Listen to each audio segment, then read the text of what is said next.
இந்த உலக வாழ்க்கை ஏமாற்றக்கூடியது, அற்ப சுகத்தை தரவல்லது. டே மனிதா, நான் உன்னை நேசிக்கின்றேன், உனக்காக பெரும் பாக்கியங்களை தருவதற்காக நான் காத்துக் கொண்டிருக்கின்றேன். இந்த வாழ்க்கையிலே நான் உனக்கு சோதனையாக ஆக்கியிருக்கின்றேன். நான் அளவற்ற அருளாளனாக இருக்கின்றேன், என் புறத்திலே நீ வந்துவிடு என்று அல்லாஹ் கேட்கின்றார். இறைவா, மறுமை வாழ்க்கை என்கின்ற ஒன்று உண்மை. நீதான் என்னை படைத்தாய், ஆனால் என்னுடைய உள்ளத்திலே உன்னையும் வச்சுப்பேன், 9 பேரையும் சேர்த்து வச்சுப்பேன்னா அவனால் ஒரு தடுமாற்றத்தோடு தான் அவனுடைய வாழ்க்கை போகும். அவன் ஈடேற்றம் பெறுவது ரொம்ப ரொம்ப சந்தேகங்க. அல்லாஹ்வுடைய தூதர் சொன்னார்கள், இன்னமல் ஆமாலு பின்னியாத், ஒவ்வொரு மனிதனுடைய செயலும் அவனுடைய எண்ணங்களை அடிப்படையாக கொண்டதுதான். இவ்வளவு அழகான பொன்மொழிங்க. உன் செயல்ல தடுமாற்றம் வந்ததுக்கு காரணம் என்ன தெரியுமா? பல சகோதரர்கள் சொல்லுவார்கள், பாய் நீங்க பேசுவது எல்லாமே எனக்கு புரியுது பாய், குர்ஆன் புரிகின்றது, ஹதீஸ் புரிகின்றது, நடைமுறை வாழ்க்கை என்று வந்து விட்டால் நான் தடுமாறி விடுகின்றேன். ஏன் தெரியுமா அந்த தடுமாற்றம்? செயல்கள் அனைத்தும் எண்ணங்களை அடிப்படையாக கொண்டது. அந்த எண்ணத்திலே அல்லாஹ் அங்கே இருக்க வேண்டும். அல்லாஹ் தான் எனக்கு பெரியவன், உலகத்திலே இருக்கக்கூடிய அனைவரையும் விட அனைத்தையும் விட அல்லாஹ்வை நேசிக்காத வரையிலே ஒருவன் ஈமான் கொண்டவனாக ஆக முடியாது. ஈமான் முதல்ல என்னங்கிறத விளங்கிக்கணும்ல. அஸ்ஸலாமு அலைக்கும் வரஹ்மத்துல்லாஹி வபரகாத்துஹு. பலவற்ற அருளாளனும் நிகரற்ற பேரன்புடையனுமாகிய எல்லாம் வல்ல அல்லாஹுவை போற்றி புகழ்ந்தவனாக ஆரம்பம் செய்கின்றேன். எனது அருமை சகோதரர்களே, மனித வாழ்க்கையில் எப்பொழுதெல்லாம் மனிதன் ஒரு முடிவை எடுக்க வேண்டும் என்று விரும்புகின்றானோ அப்பவெல்லாம் அவனுடைய முடிவுகளிலே பெரும்பாலும் குழப்பம் ஏற்படுவதை நம்மால் பார்க்க முடியும்.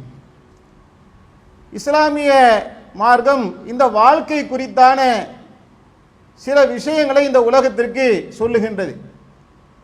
அது என்ன சொல்லுகின்றது என்பதை சரியான முறையில் ஒருவன் புரிந்து கொள்ளவில்லை என்று சொன்னால் இஸ்லாமிய அடிப்படையிலான வாழ்க்கையில் அவனுக்கு ஒரு தடுமாற்றமும் குழப்ப நிலையும் எப்பொழுதுமே இருந்து கொண்டு இருக்கும். அந்த தடுமாற்றத்துக்கான காரண காரியங்கள் என்ன என்பதை கண்டறிவதற்காகத்தான் மனிதா தடுமாற்றம் ஏன் என்கின்ற தலைப்பில் இந்த ஜும்மாவுடைய உரையில் அது குறித்தான விளக்கங்களை நாம் பார்க்க இருக்கின்றோம். அன்பார்ந்த சகோதரர்களே, மனிதனிடத்தில் உன்னுடைய வாழ்க்கை நீ வாழுகின்றாயே, உனக்கு என்ன வேண்டும், எதற்காக இந்த வாழ்க்கை என்று கேட்டால் ஒவ்வொரு மனிதனிடத்தில் ஒவ்வொரு விதமான திட்டங்கள் இருப்பதை நம்மால் பார்க்க முடிகின்றது. நான் இந்த மண்ணடிக்கு வந்து 30 வருடங்கள் ஆகிவிட்டது. சொந்தமாக நான் இந்த இடத்துல ஒரு வீடு வாங்க வேண்டும், இதுதான் என்னுடைய விருப்பமாக இருக்கின்றது, இதற்காகத்தான் நான் பாடுபட்டு கொண்டிருக்கின்றேன் என்று ஒரு மனிதன் சொல்வதை நம்மால் பார்க்க முடிகின்றது. இன்னும் சிலரை எடுத்துக்கொண்டால், நீண்ட காலமாக நான் ஒரு சொந்த வியாபாரம் இல்லாமல் இருக்கிறேன், ஒரு இடத்துல வேலை செஞ்சுக்கிட்டு இருக்கிறேன், எனக்கு ஒரு சுய தொழில் இருந்தால் நல்லா இருக்கும், நான் ஒரு ஓனர் ஆகி அந்த ஓனர் சீட்டில் நான் போய் உட்காரணும், அதுதான் என்னுடைய விருப்பமாக இருக்கின்றது என்று சொல்வதை நாம் பார்க்கிறோம்.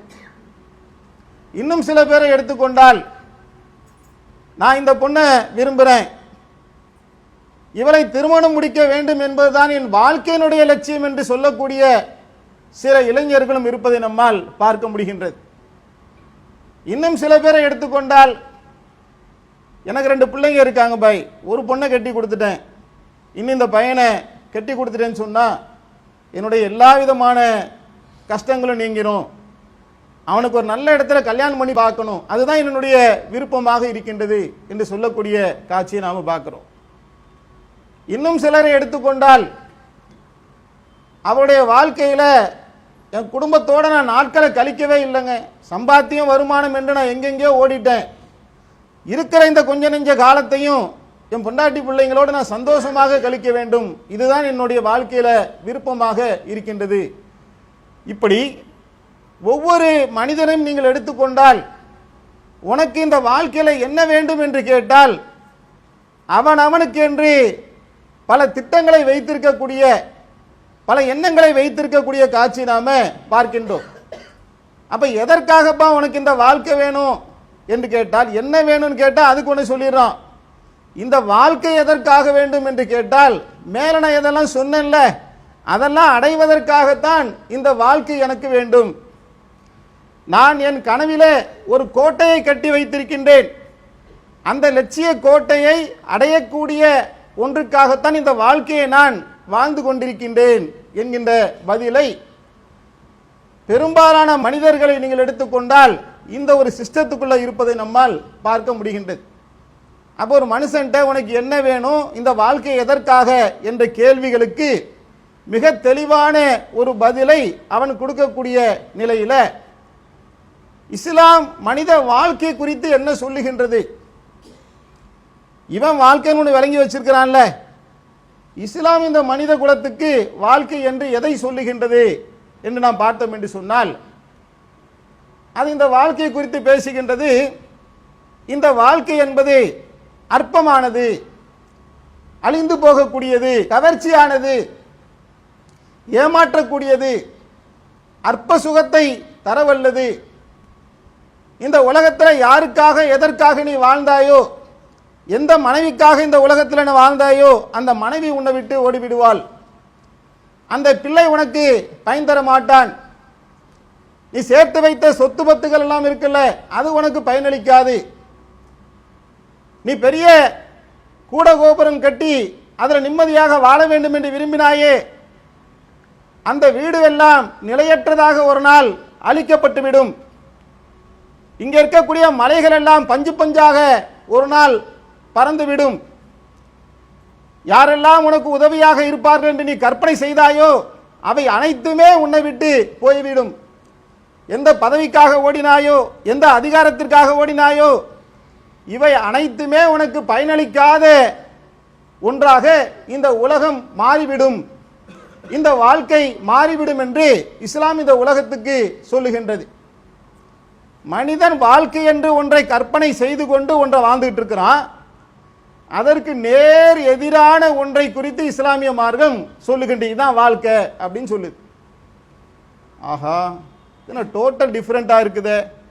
அப்போ வாழ்க்கைனா என்ன, ஏன்னா இது இல்லை என்று டோட்டலாக இதை டெமாலிஷ் பண்ண பின்னாடி வேறு என்ன வாழ்க்கை என்று நாம் கேட்டோம் என்று சொன்னால், திருக்குரான் உலகத்துக்கு சொல்லுகின்றது, வாழ்க்கை என்று ஒன்று இருக்கின்றது.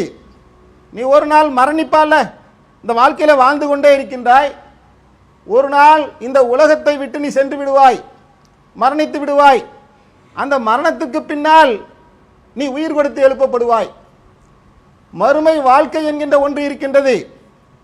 அந்த வாழ்க்கை தான் நிலையானது, அழிவில்லாதது, நிரந்தரமானது. நீடித்திருக்கக்கூடிய சுகங்களை உடைய சொர்க்கங்களும் துன்புறுத்தக்கூடிய வேதனை தரக்கூடிய நரகமும் இருக்கின்ற ஒரு நாள் இருக்கின்றது, அதுதான் மறுமை நாள். இந்த வாழ்க்கை என்பது சோதனைக்குரியது என்று ஒரு டெஃபினிஷனை தெளிவாக கொடுத்துவிட்டு, அப்ப இந்த வாழ்க்கையில நீ என்ன செய்ய வேண்டும் என்பதற்கான ஒரு வரைவிலக்கணத்தை கொடுக்கின்றது. இந்த வாழ்க்கையில இறைவன் யார் என்பதை நீ கண்டறிய வேண்டும். அந்த இறைவனுடைய அருளையும் அவனுடைய பொருத்தத்தையும் பெறுவதற்கான முயற்சிகளிலே நீ ஈடுபட வேண்டும். அதற்காகத்தான் இந்த வாழ்க்கை உனக்கு தரப்பட்டிருக்கின்றது. அதை சுருக்கமா சொல்லுவாங்க, இறைவனை வணங்குவதற்காகத்தான் இந்த வாழ்க்கை தரப்பட்டிருக்கின்றது. இதை யார் ஏற்றுக்கொண்டார்களோ அவர்களுக்கு பேர் முஸ்லிம். இதை ஒருவர் ஏற்றுக்கொள்ளவில்லை என்று சொன்னால் அவருக்கு பேர் காஃபிர். இப்ப மனிதனுக்கு முன்னால் ரெண்டு சமமான வாய்ப்பு இருக்கு. அவன் ஏற்கவும் செய்யலாம், மறுக்கவும் செய்யலாம். ரெண்டு வாய்ப்பு இருக்கு. என் கண்ணு முன்னாடி நான் பார்த்து கொண்டிருக்கக்கூடிய ஒரு வாழ்க்கை, என் கண்ணுக்கே தெரியாத ஒரு வாழ்க்கை, அது இந்த திருக்குரான் இந்த உலகத்துக்கு சொல்லுகின்றது. இப்ப நான் இதை ஆய்வு செய்து யோசிச்சு சிந்திச்சு பார்த்து, ஆமா இப்படி ஒன்று இருக்குது என்று நான் நம்பிக்கை கொண்டால் எனக்கு பேர் தான் முஸ்லீம். மக்கத்து காஃபிர்கள் என்ன சொன்னாங்க, அல்லாஹ்வுடைய தூதர் வந்து சொன்ன நேரத்தில் நாம் வாழ்கிறோம், மரணிக்கின்றோம்.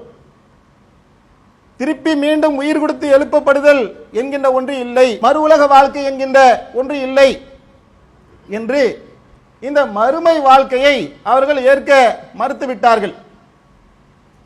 இப்படி ஏற்க மறுத்த காரணத்தினால் அவர்கள் நிராகரிப்பு அல்லாஹ் கூட ஏத்துக்கிறான் பாருங்க, அல்லாஹ்வுடைய ஒரு குறிப்பிட்ட தன்மையை ஏத்துக்கிறான்.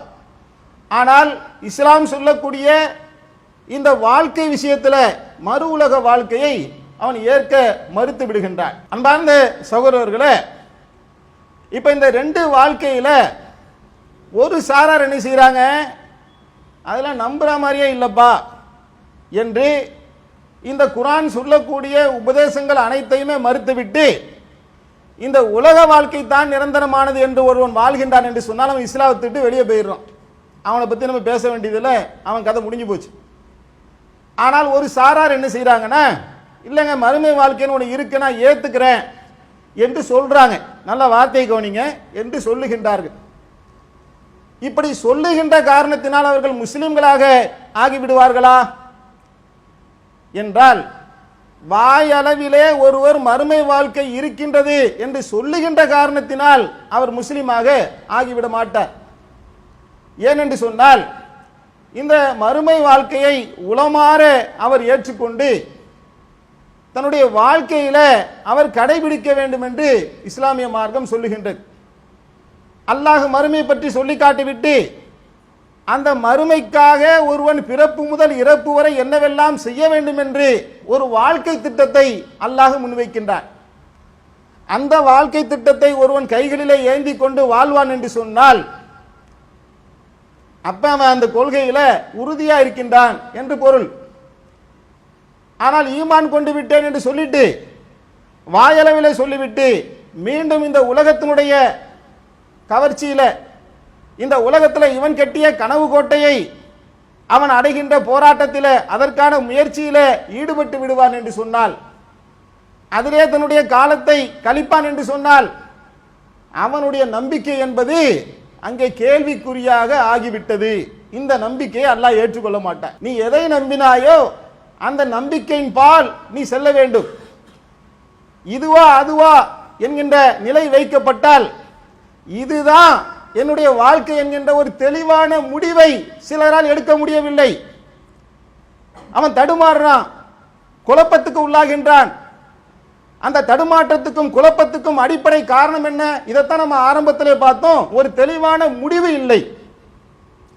தெளிவான முடிவு இல்லாத நேரத்தில் அவனுடைய வாழ்க்கை எங்கேயும் இல்லாம நிராகரித்தவன் இருக்கான்ல, அவனாவது இந்த உலகத்தில் அனுபவித்துக் கொண்டு ஒரு வாழ்க்கையை வாழ்ந்துகிட்டு இருக்கிறான். இதை நம்புகின்றான்ல, மறுமை வாழ்க்கை இருக்கு நம்பி சிலர் அதுக்குள்ள போனார்கள்ல, அவர்கள் ஒரு தெளிவான பாதையை தேர்ந்தெடுத்து அல்லாஹ் சொல்லக்கூடிய வாழ்க்கை பாதைக்குள்ள பயணித்து விட்டார்கள். நான் நம்புகின்றேன் என்று சொல்லிக்கொண்டு அல்லாஹ் வகுத்த பாதையிலும் போகாம இந்த உலகத்தினுடைய கட்டமைப்பின் பக்கமும் கொஞ்சம் சாய்ந்து கொண்டு இதற்கும் அதற்கும் மத்தியிலே தள்ளாடக்கூடியவனாக ஒருவன் ஆகின்றான் என்று சொன்னால் அதற்கு அடிப்படையான காரணம் என்னவென்று சொன்னால் தெளிவான முடிவு அவனிடத்தில் இல்லை என்று அர்த்தம். இந்த தெளிவான முடிவு ஏன் ஏற்படவில்லை என்று சொன்னால் இதை ஒருவன் பொறுமையாக நிதானமாக உட்கார்ந்து யோசிக்கணும், சிந்திச்சு பார்க்கணும். நான் ஒரு அடிப்படையில் நம்ம எல்லாருமே மனிதர்கள் தாங்க. இங்க உட்கார்ந்து இருக்கிறோம்ல, உலகத்தில் 800 கோடி பேருக்கு என்ன இயல்பு இருக்குதோ அந்த இயல்போது படைக்கப்பட்டவர்கள் தான் நாமும். நம்மிடத்தில் மலக்குமார்களுக்குரிய தன்மை வந்து விடவில்லை, நாம் மனிதனாகத்தான் இருக்கின்றோம். இப்படி மனிதனாக இருக்கக்கூடிய என்னிடத்தில் நான் மறுமை வாழ்க்கை குறித்து நம்புகின்றேன் என்று சொன்னால் அது உண்மையா, அது இருக்கின்றதா, அது குறித்தான ஆய்வுகள், அது குறித்தான சிந்தனைகளிலே ஒருவன் போய் அதை தெரிந்து கொண்டு புரிந்து கொண்டு அறிந்து கொண்டு அதை உறுதியாக நம்பி ஒரு தெளிவான முடிவு எடுத்து விட்டால் அவனுடைய வாழ்க்கையில தடுமாற்றமற்ற நிலை ஏற்பட்டுவிடும். ஆனால் இன்றைக்கு பலருடைய வாழ்க்கை எப்படி இருக்கின்றது? ஒரு தடுமாற்றத்தில் அவன் சிக்கி தவிக்கின்ற காட்சியை நாம பார்க்கின்றோம். இந்த தடுமாற்றத்திலே இருந்து அவன் மீள வேண்டும் என்று சொன்னால் அதற்கான வழி என்ன?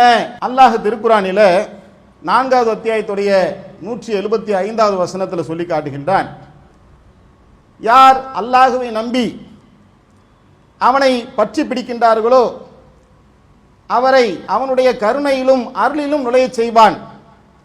அவர்களை தன்னிடம் வருவதற்குண்டான நேரான பாதையை அவர்களுக்கு காட்டுவான். இப்ப பாருங்க, யார் அல்லாஹுவை நம்பி என்று சொல்லி அந்த நம்பிக்கைக்கு அப்புறம் இன்னொரு விஷயத்தை அல்லாஹ் இதில் சேர்க்கிறான். என்ன சேர்க்கிறான்? நம்பிக்கை கொண்டதுக்கு பின்னால் யார் அல்லாஹுவை பற்றி பிடிக்கின்றார்களோ. அப்ப அல்லாஹுவை பற்றி பிடிக்கிறதுனா என்ன? பொதுவாக நாம் ஒன்றை பற்றி பிடிப்பதாக இருந்தால் நமக்கு என்ன தேவைப்படும்? ஒரு பஸ் வேகமாக போகுது, எப்பா நீ கீழே விழுந்துட போறப்பா கம்பியை பற்றி பிடிச்சிக்க அப்படின்னா நம்ம கையை வச்சு அந்த கம்பியை பற்றி பிடிச்சிக்கலாம். கையில் நம்ம பணத்தை வச்சிருக்கோம், நமக்கு பணம் கொடுத்த ஓனர் சொல்றாரு, எப்பா பேகை மிஸ் பண்ணிடாத, நல்லா பத்தி பிடிச்சிக்க, எவனா திருடிட்டு போயிட போறான் அப்படின்னா அந்த பையை பற்றி பிடிச்சிக்கணுங்கிறது புரியுது. இப்ப அல்லாஹுவை நான் பற்றி பிடிக்க வேண்டும் என்று சொன்னால் நான் அல்லாஹ்வை கண்ணால பார்த்ததும் கிடையாது, மற்ற கடவுளர்கள் மாதிரி ஒரு கல்லாலேயோ மண்ணாலேயோ செஞ்சு உருவமாக எனக்கு வைக்கவும் இல்லை, அந்த உருவ வழிபாட்டை நான் ஏற்றுக்கொள்ளவும் இல்லை. இப்போ நான் அல்லாஹ்வை நான் எப்படி பற்றி பிடிப்பது? இந்த கேள்விக்குண்டான பதில் நமக்கு கிடைக்கும் என்று சொன்னால் ஏற்கனவே நமக்கு இருந்த தடுமாற்றம் இந்த பதில் கிடைக்கும் போது நமக்கு நீங்கிரும். இப்ப அல்லாஹ்வை பற்றி பிடிப்பது என்று சொன்னால் அப்ப இங்க அல்லாஹ் எதை பத்தி சொல்லி காட்டுறான்? ஒரு மனிதனுடைய சிந்தனையில அவன் பலவற்றை பற்றி பிடித்துக் கொண்டிருக்கின்றான். இந்த பொண்ணை தான் கல்யாணம் பண்ண வேண்டும் என்பதை ஒருவன் தன்னுடைய எண்ணங்களிலே சிந்தனைகளிலே ஏந்திக் கொண்டான். அப்ப சதா சர்வ காலமும் அவனுடைய சிந்தனையில் என்ன இருக்கும்? அந்த பொண்ணை பத்தின நினைவுகளே இருக்கும். அப்ப இவன் யாரை பற்றி பிடிச்சிருக்கிறான்? அந்த பெண்ணை பற்றி பிடித்துக் கொண்டான். சிலர் வியாபாரத்தை பற்றி பிடித்துக் கொள்வார்கள். அதற்கான அடையாளம் அவர்களிடத்திலிருந்தே வெளிப்படுவதை நீங்கள் பார்க்கலாம். அவங்களே சொல்லுவாங்க, பாய் அல்லாஹு அக்பர் என்று தக்பீர் கட்டினா கடையுடைய ஞாபகம் வருது. ஏன் கடையுடைய ஞாபகம் வருது அப்படின்னா அவருடைய சிந்தனையிலே அவர் பொருளாதாரத்தை பற்றி பிடித்துக் கொண்டார், வியாபாரத்தை பற்றி பிடித்துக் கொண்டார். அவர் சதா சர்வ காலமும் இதை எப்படி டெவலப் பண்ணலாம், சின்ன கடையை பெரிய கடையாக எப்படி ஆக்கலாம் என்று பொருளாதாரத்தை குறித்து அவர் டெவலப் பண்ணிக்கிட்டே இருக்கார். சில பேர் பார்த்தீங்கன்னா குடும்பத்தை பற்றி பிடித்துக் கொள்வார்கள். பையன் எங்க போனா எங்க வந்தான், ஒய்ஃபுக்கு என்ன ஆச்சோ ஏதாச்சும் தெரியலையே, விட்டுட்டு வந்தனே, அவங்க இருப்பாங்களோ என்ன ஆச்சோ என்று குடும்பத்தை பற்றிய பதட்டத்திலேயே சில பேர் எப்பொழுதுமே இருந்து கொண்டிருப்பார்கள். சில பேர் பதவிகளை குறித்து யோசித்துக் கொண்டே இருப்பார்கள்.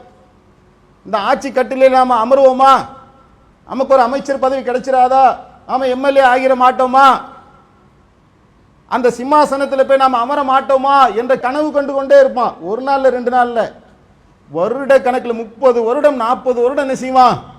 அந்த சிந்தனையிலேயே இருப்பான். அப்ப இவனுடைய மனதிலே, இவனுடைய சிந்தனையிலே, இவனுடைய உள்ளத்திலே எது ஆட்கொண்டு இருக்கின்றது என்று சொன்னால் பதவி என்கின்ற ஒன்று அவனை ஆட்கொண்டு இருக்கின்றது.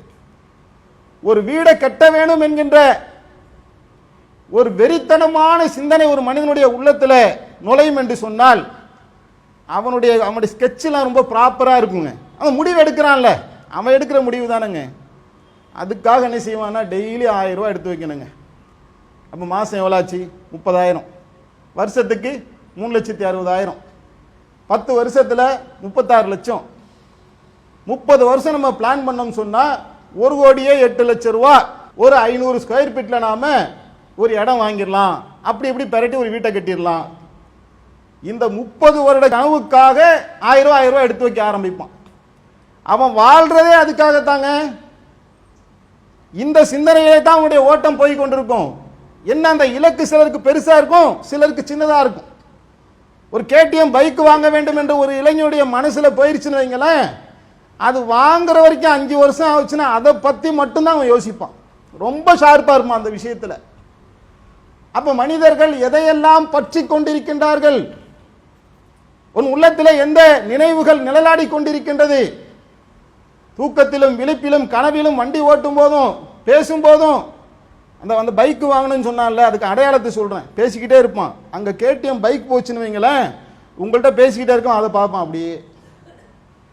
ஏன்னா அவனுடைய முழு சிந்தனையும் அதுக்குள்ள தானே இருக்கு. உங்கள்கிட்ட பேசிக்கிட்டே இருப்பான்.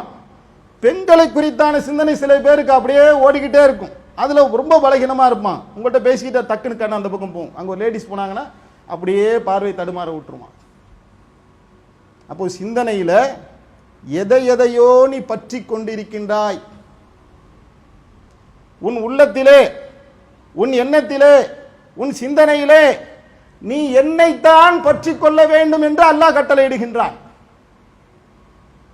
என்னை மட்டும்தான் உன்னுடைய உள்ளத்திலே குடியமர்த்த வேண்டும். என்னை வைக்க வேண்டிய இடத்திலே எனக்கும் மேலாக நீ மற்றவர்களை கொண்டு வந்து வைப்பாய் என்று சொன்னால், மற்றவற்றை கொண்டு வந்து நீ வைப்பாய் என்று சொன்னால் நீ தடுமாற்றத்தில் தான் இருப்ப. சந்தேகமே இல்லை, எழுதி வச்சுக்குங்க. ஒரு பொண்ணை ஒரு தகப்பன் ஆசையா வளர்க்கிறார். அவ்வளவு அன்பை கொடுக்கிறார், அன்பை பொழிகின்றார். தகப்பனுடைய அன்பிலும் அரவணைப்பிலும் அந்த பெண் மகிழ்ச்சி அடைகின்றார். வயசுக்கு வராங்க, 17-18 வயசு ஆகுது, கல்லூரிக்கு அனுப்புறாங்க. அந்த பெண் இன்னொரு பையனிடத்தில் அதனுடைய உள்ளத்தை பறிகொடுத்து விட்டால், அந்த உள்ளத்தில தகப்பன் மீது உள்ள பாசமும் இருக்குது, இன்னொரு இளைஞன் மீதும் அந்த பாசத்தை கொடுத்துட்டா, உள்ளத்தை பறி கொடுத்துட்டா. இப்ப அந்த பொண்ணுடைய நிலைமை என்ன? அத்தா வேற ஒரு மாப்பிள்ளையை பார்த்தா இந்த பெண் தடுமாற்றத்துக்கு உள்ளாயிருவான். ஏன்? அத்தா பார்க்கிற மாப்பிள்ளை அவரால் கெட்டுவதிலே என்ன முடிவெடுக்கிறாங்க? ரெண்டாவது, தடுமாற்றம் வருமா வராதா? நான் ஒருவனை நேசித்துக் கொண்டிருக்க, நீ ஒருவனை திருமணம் செய்ய சொல்லுகின்றாயே, நான் உன்னையும் நேசிக்கிறேன் உன்னையும் நேசிக்கிறேன், என்ன பண்றதுன்னு தெரியாம ஒரு பொண்ணு தூக்கு மாட்டிட்டு செத்துட்டா. எனக்கு இந்த வாழ்க்கையே வேணாம், நடந்த விஷயம் உண்மையை சொல்றேன். என்னால் நான் மனசுல ஒருவனை நினைத்துக் கொண்டு அனுபவத்தில் ஒருவனோடு என்னால் வாழ முடியாது என்று வாழ்க்கையவே மாய்த்து கொள்ளக்கூடிய அளவுக்கு அந்த பொண்ணு போயிட்டா. இப்படி ஒவ்வொருத்தருமே. அப்ப அல்லாஹ் என்ன சொல்றான்?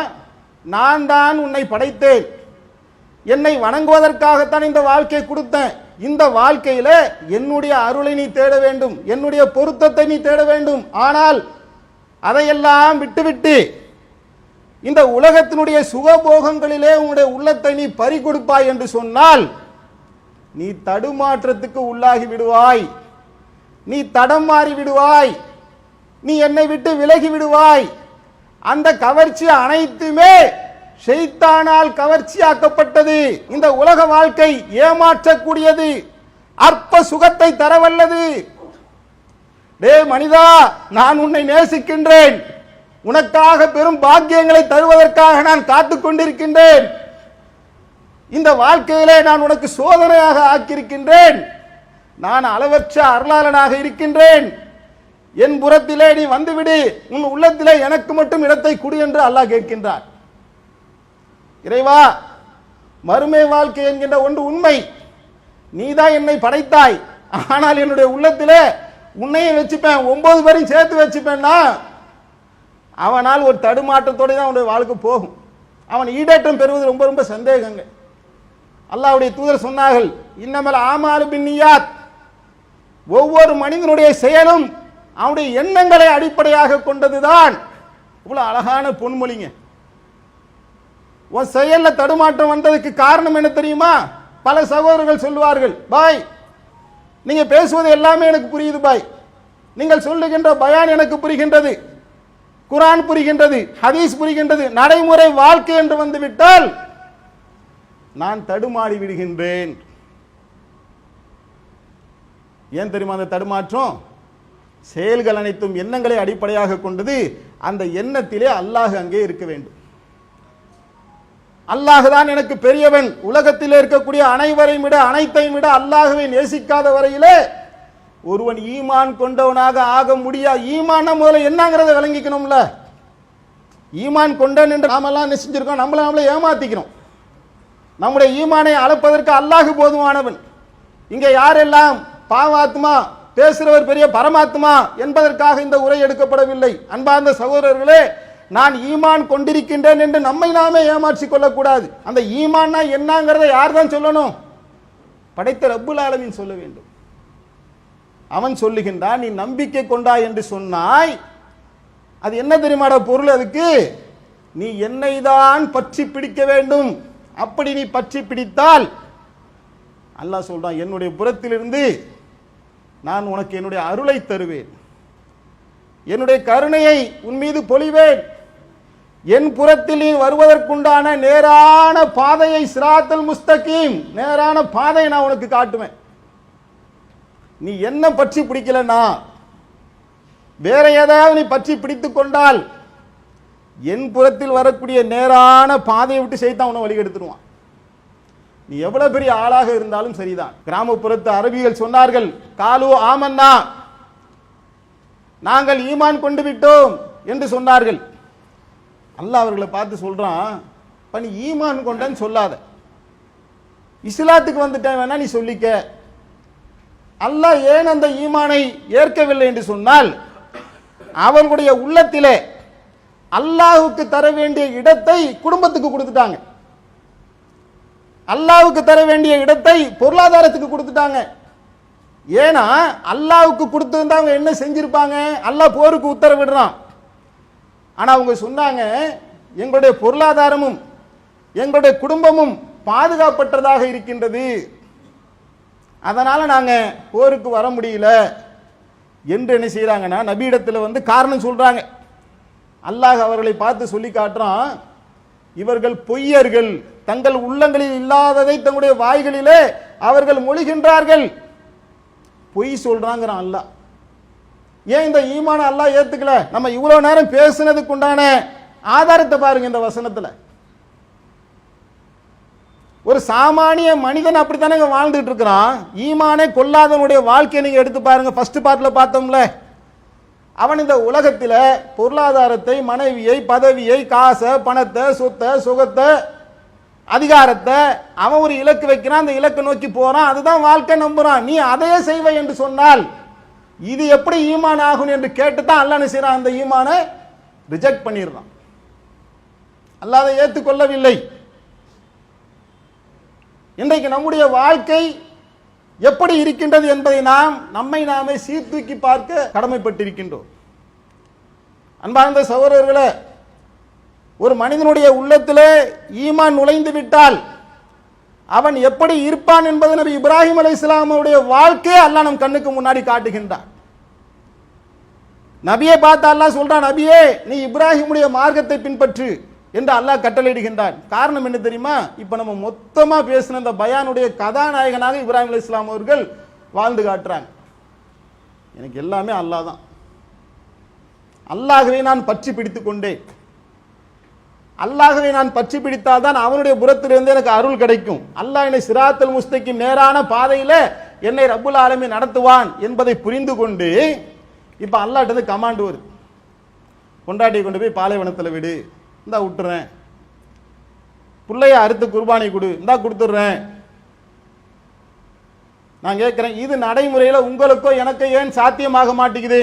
ஒரு தூக்கத்தை விட முடியல, எங்க பொண்டாட்டியை கொண்டு போய் பாலைவனத்தில் விடுறது ரெண்டாவது இருக்கட்டும், ஒருவன் படுத்து உறங்கி கொண்டிருக்கின்றான், தன் உறக்கத்தை விட்டுவிட்டு அல்லாஹுடைய அழைப்பை அவனுக்கு ஏற்க முடியவில்லை என்று சொன்னால் அந்த ஈமானுடைய தரம் என்ன?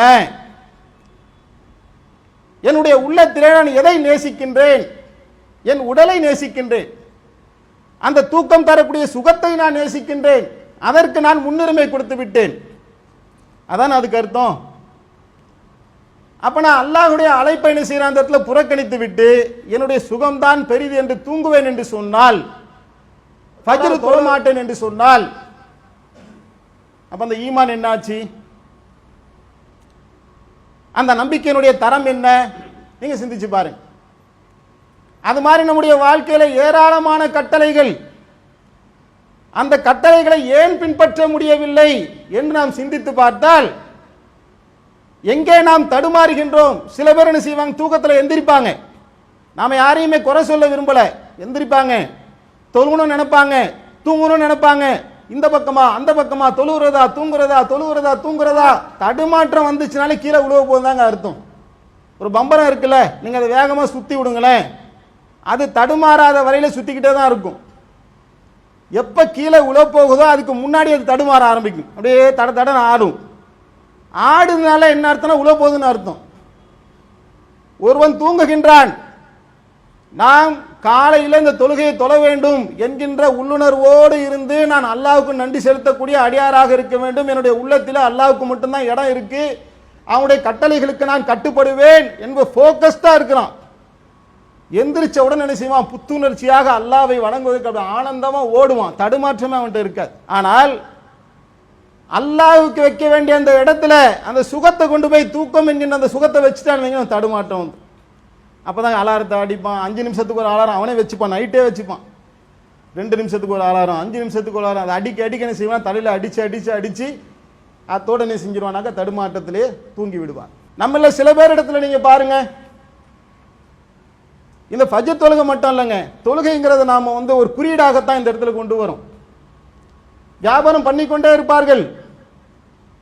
சீசன் வியாபாரம் என்று வந்து விட்டால் சில நேரத்தில் இதுவும் நடந்த சம்பவத்தை சொல்றேன். நோன்பு நேரத்தில் தீபாவளி வந்துருச்சு.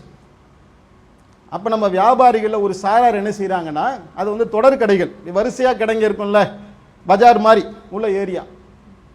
ஒரு நாளைக்கு வியாபாரமே எப்படி பார்த்தீங்கன்னா 1 லட்சம் 1.5 லட்ச ரூபாய் வியாபாரம் ஓடும். அதாவது 5000 ரூபாய் வியாபாரம் பண்றவருக்கு 1.5 லட்சங்கிறது வாழ்நாள் இலக்கு. இவர் இந்த பொருளாதாரத்தின் பால் தேவை உடையவராக இருக்கிறார்.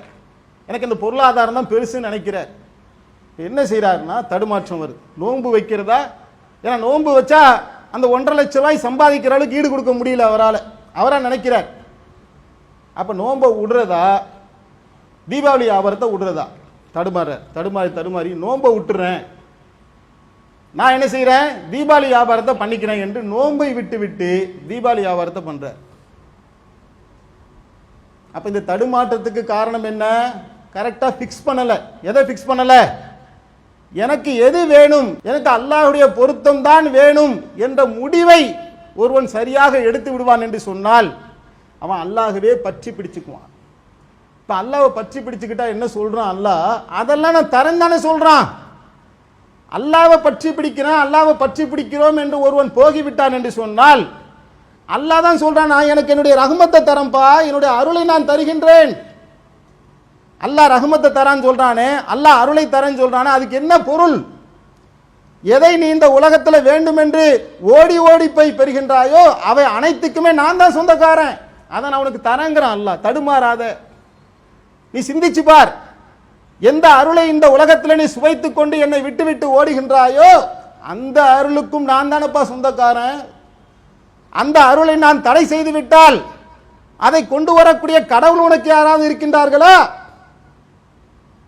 வானங்களில் பூமியிலும் இருக்கக்கூடிய சாவி என்னிடத்தில் இருக்கின்றான் அல்லாஹ்.